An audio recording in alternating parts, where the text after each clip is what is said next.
हरे कृष्ण। आज के तारीख में अधिकतर अगर हम देखेंगे,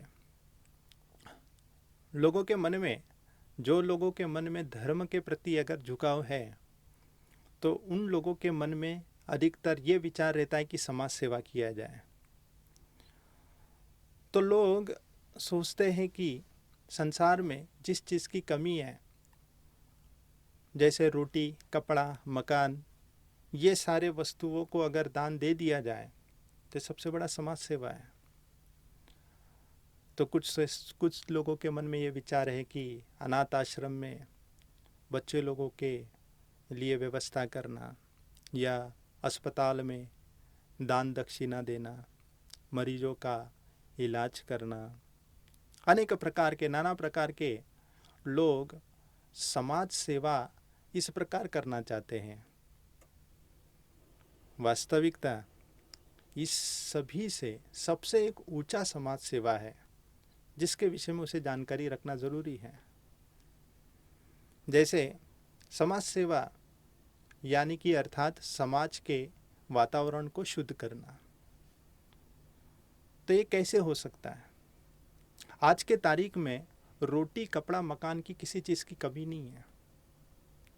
सबके पास भगवान के द्वारा सभी को भरपूर रूप में, पर्याप्त मात्रा में ये सारी वस्तु की उपलब्धि है। मगर समस्या यह है कि एक व्यक्ति जो इतना लोभी हो चुका है, तो वो दूसरे व्यक्ति के उस हिस्से को अपने पास दबा के रखा है, और इसी कारण से दूसरे व्यक्ति के पास उस चीज़ की कमी हो रही है। तो ये कैसे दूर करें? ये इसका मुख्य, पहले समस्याओं का मुख्य जो जड़ है उसे समझना होगा। और इस समस्या का मुख्य जड़ है चरित्रहीन, यानी कि जब लोभ का जब कोई शिकार हो जाता है, तो वो लोभ के कारण व्यक्ति इस प्रकार के लोगों का संपत्ति को अपने पास हड़प कर रख कर समाज में दूषित वातावरण उत्पन्न कर रहे हैं। तो इस संसार में किसी चीज़ की अगर कमी है तो किस रोटी, कपड़ा, मकान की कमी नहीं है। कमी है तो केवल चरित्र की है। इसलिए अगर किसी के चरित्र को सुधार दिया तो समझो उन्होंने सबसे बड़ा समाज सेवा किया है। जैसे श्रील प्रभुपाद बताते हैं कि इन लोगों की परिस्थिति किस प्रकार है, तो उदाहरण देकर समझाते हैं। जैसे कि अगर कोनी भर कर अगर चावल रख दिया जाए, चींटी आएगी, एक दाना लेके चली जाएगी, चिड़िया आएगा, एक दाना लेगा, चला जाएगा। लेकिन मनुष्य का नज़र अगर गलती से उस गोनी पर पड़ गया तो समझो कि पूरी की पूरी गोनी गायब हो जाएगी, क्योंकि वो आज का नहीं, कल का नहीं, बरसों का सोचता है। और इस प्रकार सोचता है कि भले ही उसके जीवन का जो आवश्यकता पूर्ण होने के बावजूद भी वह अनेक वस्तुओं को अपने पास दबा के रखता है। तो लोभी मनुष्यों का यह इस प्रकार के स्वभाव रहते हैं। इसलिए आज के तारीख में इन वस्तुओं की कमी नहीं है। जैसे बताया गया है कि एक एक्स मिनिस्टर करके एक व्यक्ति था। इन्होंने इनके यहाँ पर जब इनकम टैक्स का रेट जब गिरा, तब उस समय इनके यहाँ पर करीब 10,000 जोड़ी जूते मिले। अब 10,000 जोड़ी जूते कौन दा, पैर तो दो ही है, मगर 10,000 जोड़ी जूते, हाँ, कैसे हो सकता है?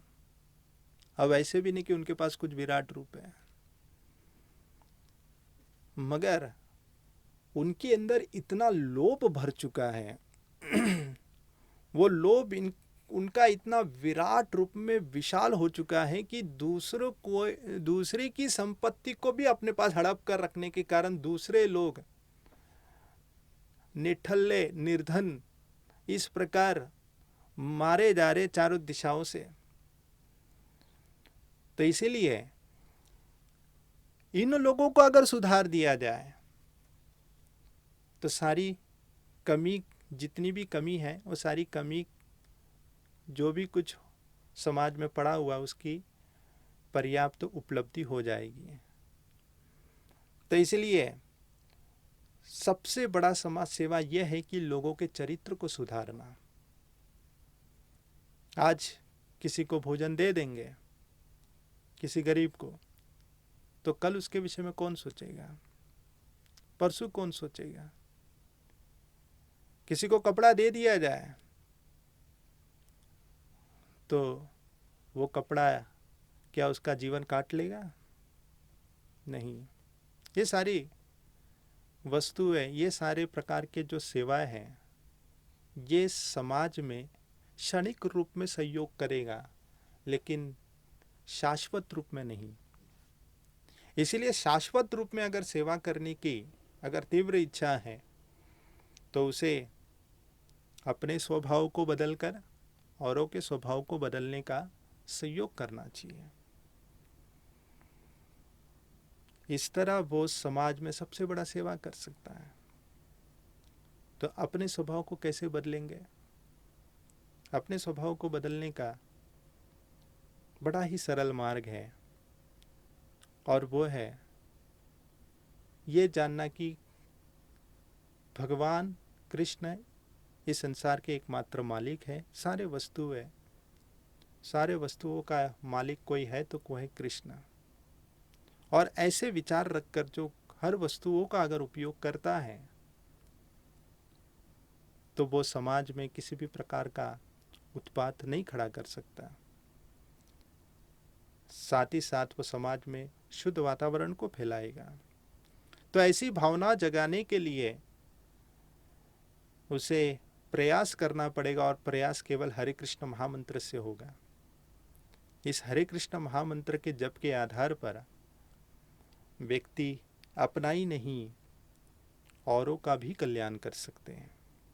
इसलिए समाज में अगर कोई सबसे बड़ी सेवा की अगर किसी को तीव्र इच्छा है तो उसे इस महामंत्र को ग्रहण करना चाहिए, जिस मंत्र से वो समाज के सारे दूषित वातावरण को दूर करके केवल समाज के ही नहीं, यहाँ तक कि भगवान की भी वो कृपा प्राप्त कर सकते हैं। हरे कृष्ण।